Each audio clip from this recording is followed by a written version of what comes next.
Hi hello friends, super കൺമണി സീരിയലിൻ്റെ നല്ലൊരു episode വിശേഷങ്ങളിലേക്ക് എല്ലാ കൂട്ടുകാർക്കും സ്വാഗതം. അങ്ങനെ കൺമണിയെ പൂട്ടിയിട്ടിരിക്കുക കേട്ടോ മനോജ്. കൺമണി ആകെ വിഷമത്തിലാണ്. കാരണം തൻ്റെ ഏട്ടൻ തന്നെ ഇങ്ങനെയൊക്കെ ചെയ്തല്ലോ. മാത്രമല്ല ഞാൻ അലിഗ ഡിസൈൻസിനെ പറ്റിക്കുന്നതിന് തുല്യമാണല്ലോ ഇപ്പം ഇങ്ങനെയൊക്കെ. ചേട്ടൻ ഇങ്ങനെ എന്നെ ചതിക്കുമെന്ന് കരുതിയിട്ടില്ല എന്നൊക്കെ വിചാരിച്ച് വളരെയധികം സങ്കടപ്പെട്ടിരിക്കുകയാണ്. അതിനുശേഷം തന്നെ അമ്മായിമാരെയാണ് കേട്ടോ കാണിക്കുന്നത്. അമ്മായിമാരാണെങ്കിലും കൺമണിക്ക് ഇങ്ങനെ തന്നെ വരണം എന്ന് ആലോചിച്ചുകൊണ്ട് ഭയങ്കര സന്തോഷത്തിലിരിക്കുകയാണ്. മാത്രമല്ല അവൾ എത്രയും പെട്ടെന്ന് തന്നെ ആ വരുണിൻ്റെ കൂടെ പോകണം എന്നൊക്കെ പറയുന്നുണ്ട്. കാരണം അവൾ ഇവിടെ ഉള്ളിടത്തോളം കാലം നമുക്ക് വലിയ പ്രശ്നങ്ങളാണ് ഉണ്ടാവുക. ഇനി മനോജ് എന്തായാലും അവളെ BR ഡിസൈൻസിലേക്ക് കൊണ്ടുപോകും. മാത്രമല്ല അലികയാണ് അവൾ പറ്റിച്ചിരിക്കുന്നത്. അങ്ങനെയാണ് അവൾക്ക് ഡൽഹി പ്രോജക്റ്റ് BR ഡിസൈൻസിന് കിട്ടിയത് എന്നൊക്കെ അവൾ വരച്ച ആ ചിത്രമാണ് എല്ലാത്തിനും കാരണം എന്നൊക്കെ പറയുന്നുണ്ട്. അങ്ങനെയാണെങ്കിൽ സാഗറും സുജാത മേഡമൊക്കെ ഇവളെ അവിടെ നിന്ന് ചവിട്ടി പുറത്താക്കും. ആ രംഗമൊന്ന് കാണേണ്ടത് തന്നെയാണ്. എത്രയും പെട്ടെന്ന് അങ്ങനെ ഒരു സിറ്റുവേഷൻ കാണാൻ വളരെയധികം സന്തോഷിച്ചിരിക്കുകയാണ് കേട്ടോ അമ്മായിമാർ. അതിനുശേഷം തന്നെ ധനലക്ഷ്മിയാണ് കാണിക്കുന്നത്. അങ്ങനെ മനോജും ധനലക്ഷ്മിയും കൂടി സംസാരിക്കുന്നുണ്ട്. ലക്ഷ്മി കാര്യങ്ങളൊക്കെ പറയുന്നുണ്ട്. മനോജ് ചേട്ടൻ എത്ര അധികം സ്നേഹിച്ചിട്ടുണ്ട് സ്വന്തം അനിയത്തിയെ. അവൾ ചേട്ടനോട് ഇങ്ങനെ ചെയ്യുമെന്ന് ഞാൻ ഒരിക്കലും പ്രതീക്ഷിച്ചില്ല. ഇപ്പോൾ അനിയത്തി സ്നേഹമൊക്കെ എവിടെ പോയി? അവൾ നിങ്ങളെ ചതിക്കുകയാണ്. അത് ഇപ്പോഴാണോ നിങ്ങൾക്ക് മനസ്സിലായത്? എനിക്കത് ആദ്യമേ മനസ്സിലായിട്ടുണ്ടായിരുന്നു. പക്ഷേ എന്താപ്പം ഇനി ചെയ്യുക എന്നൊക്കെ പറയുന്നുണ്ട്. അപ്പോൾ മനോജ് തിരിച്ചു പറയുന്നുണ്ട്, എന്തായാലും അവളിനി PR-ലേക്ക് വരും തോന്നുന്നില്ല. അവൾ ആ 10 ലക്ഷം രൂപ തിരിച്ച് ചോദിച്ചിരിക്കുകയാണ്. നീ ഒരു കാര്യം ചെയ്യ്, ആ 10 ലക്ഷം രൂപ അവൾക്ക് തന്നെ കൊടുക്കുക എന്നൊക്കെ പറയുന്നു. ഏത് 10 ലക്ഷം രൂപ? ആ നമ്മുടെ ബലരാമൻ സാറിൻ്റെ അമ്മ കൺമണിക്ക് വേണ്ടി കൊടുത്ത ആ പൈസ ഇല്ലേ, അത് തിരിച്ച് കൊടുക്കുമെന്ന് പറയുന്നു. ആ പൈസയൊന്നും എൻ്റെ കയ്യിലില്ല. പിന്നെ ഇവിടെ പോയി നിൻ്റെ കയ്യിലല്ലേ തന്നത് എന്നൊക്കെ ചോദിക്കുമ്പോൾ ഞാനത് നമ്മുടെ വീടിൻ്റെ പ്ലാനിങ്ങിന് വേണ്ടി കൊടുത്തു എന്നൊക്കെ പറയുന്നുണ്ട് കേട്ടോ. എഞ്ചിനീയർക്ക് അഡ്വാൻസ് കൊടുത്തു. ആരോട് ചോദിച്ചിട്ട്? നമ്മളൊരു പ്ലാൻ ചെയ്തിട്ടല്ലേ ഉള്ളൂ, വാങ്ങണമെന്ന് നിശ്ചയിച്ചിട്ടില്ല. അപ്പോഴേക്കും നീ അഡ്വാൻസും കൊടുത്തു. അല്ല പിന്നെ ഇവിടെ പൈസ വെച്ചുകൊണ്ടിരുന്നിട്ട് ഒരു കാര്യമില്ല. എത്രയും പെട്ടെന്ന് തന്നെ അതിനെന്തെങ്കിലും നല്ലൊരു നടപടി എടുക്കണമെന്ന് വിചാരിച്ചിട്ട് തന്നെയാണ് കൊടുത്തത് എന്നൊക്കെ പറയുന്നു. ഇനി എന്താണ് ചെയ്യുക 10 ലക്ഷം രൂപയ്ക്ക് എന്നൊക്കെ പറയുമ്പോൾ മനോജേട്ടൻ ഞാൻ പറഞ്ഞ കാര്യങ്ങൾ അനുസരിക്കണം, കാരണം ഞാൻ പറഞ്ഞതുപോലെ തന്നെ ചെയ്യണം എന്നൊക്കെ പറയുന്നു. എന്താ നീ പറയുന്നത് ധനലക്ഷ്മി എന്ന് ചോദിക്കുമ്പോൾ ഈ വീടും സ്ഥലവും നമുക്ക് വിൽക്കാം. അതെങ്ങനെ സാധിക്കും? ഇത് അച്ഛനും അതുപോലെ തന്നെ അമ്മായിമാർക്കും വേണ്ടപ്പെട്ടതാണ്. അതെങ്ങനെയാണ് നമ്മൾ കൊടുക്കുന്നത് എന്നൊക്കെ ചോദിക്കുമ്പോൾ ധനലക്ഷ്മി പറയുന്നുണ്ട്, അതിനെന്താണ്, അമ്മായിമാരുടെ കാര്യമില്ലേ, അത് ഞാൻ ഏറ്റു. അവരെനിക്ക് ഒരുപാട് കടം തരാനുള്ളതാണ്. അതിൻ്റെ കണക്കൊക്കെ ഞാൻ നിരത്തി കൊടുക്കും. കാരണം എന്ന് വെച്ചിട്ടുണ്ടെങ്കിൽ അപ്പോൾ അവരുടെ വായ അടങ്ങും. അല്ലെങ്കിലും അവർക്ക് എന്നെ കാണുമ്പോൾ ഒരു ഭയമൊക്കെ ഉള്ളതാണ്. അതുകൊണ്ട് തന്നെ അവർ ഈ കാര്യത്തിൽ ചോദ്യം ചെയ്യാനൊന്നും വരില്ല.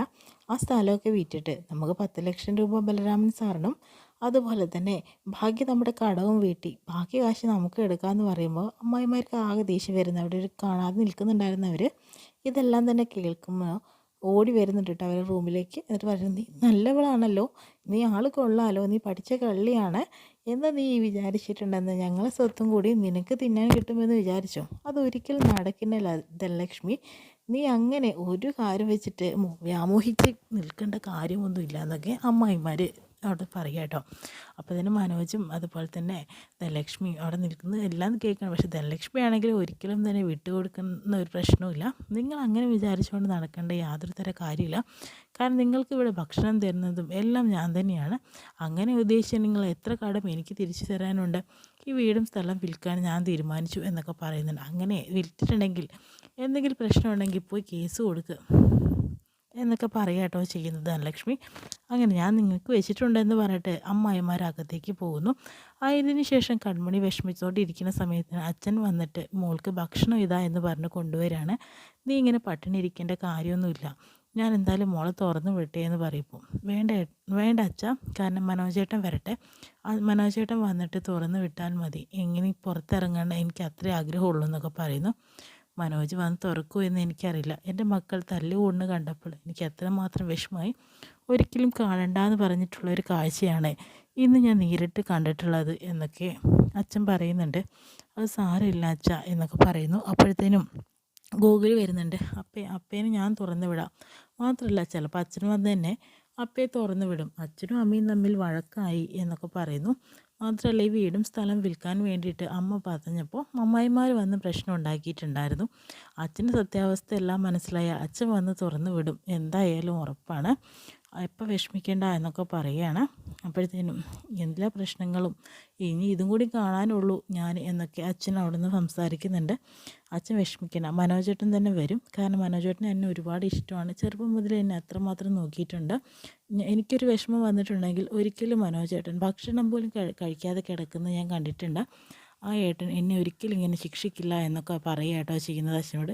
പക്ഷേ അച്ഛൻ പറയുന്നുണ്ട്, അതൊക്കെ കുഞ്ഞുനാളിലുള്ള മനോജല്ലേ, ഇപ്പോൾ ആൾ മാറി, അവൻ വലുതായില്ലേ, അവന് വ്യക്തിപരമായിട്ടുള്ള അഭിപ്രായങ്ങളുണ്ടായി, ഈ പ്രശ്നങ്ങളെല്ലാം തന്നെ ഒരു കണക്കിന് അനോജ ഉണ്ടാക്കിയതല്ലേ എന്നൊക്കെ പറയുന്നു. കൺമണിക്ക് വിഷമാവുന്നുണ്ട് കേട്ടോ. പിന്നീട് അമ്മായിമാരെ കാണിക്കുന്നത്, അമ്മായിമാരാണെങ്കിലോ ഇനി നമ്മുടെ പ്രധാന ശത്രു ഒരിക്കലും തന്നെ കൺമണിയല്ല, ധനലക്ഷ്മിയാണ്. അവൾ നമുക്കിട്ട് തന്നെ പാര പണിതല്ലോ, എത്രയും പെട്ടെന്ന് തന്നെ അവളുടെ എല്ലാ ബിസിനസ്സും തീർക്കണം, അവിടെ ഈ വട്ടിപ്പൈസയ്ക്ക് പണം കൊടുക്കുന്നത് ആദ്യം അവസാനിപ്പിക്കണം എന്നൊക്കെ പറയുന്നുണ്ടായിരുന്നു. അതിനുശേഷം തന്നെ അവളുടെ കഥ കഴിക്കണം, അവൾ അങ്ങനെ നമ്മുടെ കൂടെ സ്വത്ത് കണ്ടിട്ട് വ്യാമോഹിക്കേണ്ട യാതൊരു തര കാര്യമില്ല, എത്രയും പെട്ടെന്ന് അവളുടെ എല്ലാതും മാറ്റണം എന്നൊക്കെ പറയുന്നുണ്ട്. അവൾ ഒതുക്കണം. അപ്പോൾ നമുക്ക് മാത്രം സാധിക്കുമെന്ന് വയ്ക്കുമ്പോൾ ഒരിക്കലുമില്ല, അതിന് നമുക്ക് വേറെ ആളുകളെ വിളിക്കണമെന്നൊക്കെ ഇവർ സംസാരിക്കുന്നു. വീണ്ടും ധനലക്ഷ്മി അതുപോലെ തന്നെ മനോജും കൂടെ അവിടെ ഇരുന്ന് സംസാരിക്കുക കേട്ടോ ചെയ്യുന്നത്. മനോജേട്ടൻ ഇങ്ങനെ വിഷമിച്ചുകൊണ്ടിരിക്കേണ്ട കാര്യമൊന്നുമില്ല, എന്തായാലും എത്രയും പെട്ടെന്ന് തന്നെ കൺമണിയെ BR ഡിസൈൻസിലേക്ക് കൊണ്ടുപോകാനായിട്ട് നോക്കുകൊണ്ടു എന്ന് പറയുന്നു. അപ്പോഴത്തേനും അവിടേക്ക് ബലരാമൻ വിളിക്കുകയാണ്, മനോജെ നാളെ എന്തായാലും ഞാൻ വണ്ടി അയക്കാം, നിങ്ങൾ രണ്ടുപേരും ആ വണ്ടിയിൽ തന്നെ വന്നാൽ മതിയെന്ന് പറയുന്നു. അതെ ശരിയെന്ന് ഞാൻ പറയുകയായിട്ട് ചെയ്യുന്നത് മനോജ്.